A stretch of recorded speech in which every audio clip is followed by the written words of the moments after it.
sent away a lot of people and reassured them their veins are no threat to their health, and they've never come back over the years. Jonathan Earnshaw.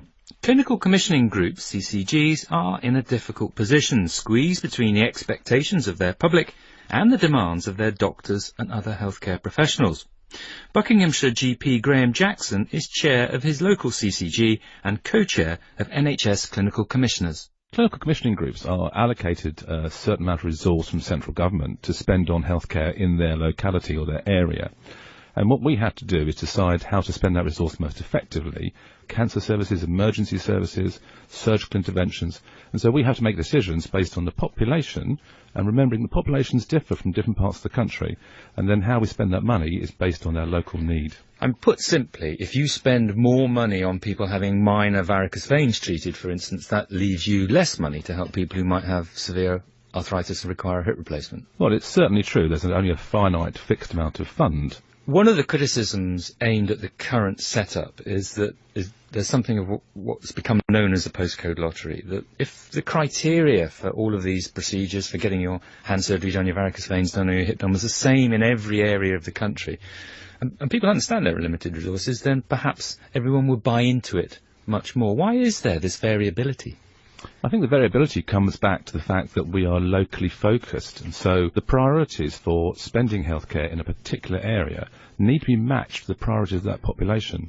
And it's really important to understand that the local population has different needs from different parts of the country, even actually in, say, the same county in different areas, based on their age, profile, etc. And are some CCGs under more financial pressures than others because of that changing in demography? I think that is true. There is an allocation across the country from CCG to CCG based on that profile, but it's very difficult to make those allocations absolutely accurate everywhere.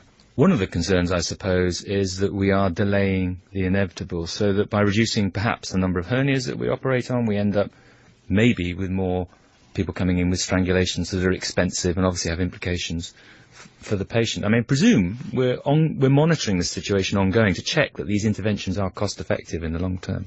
Yes, there's a lot of monitoring going on, a number of interventions. But I think it comes back to the whole picture again. We have an ageing population with an increasing number of illnesses that need to be dealt with. Do you know for sure that your gateways, if you like, to limit the treatments that are being done, to prioritise the treatments that you'll be done, actually work in terms of cost effectiveness, that they're saving your CCG money?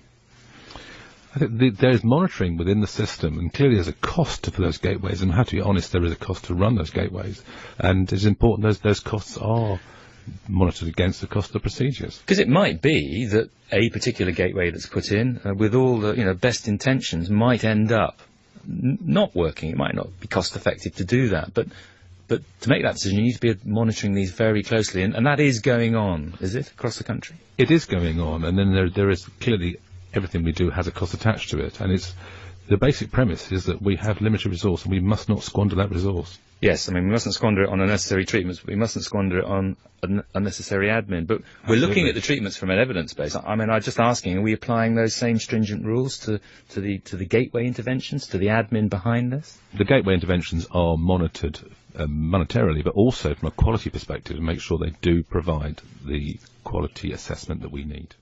Dr. Graham Jackson. So, given that CCGs across England are monitoring the impact of prioritising treatments like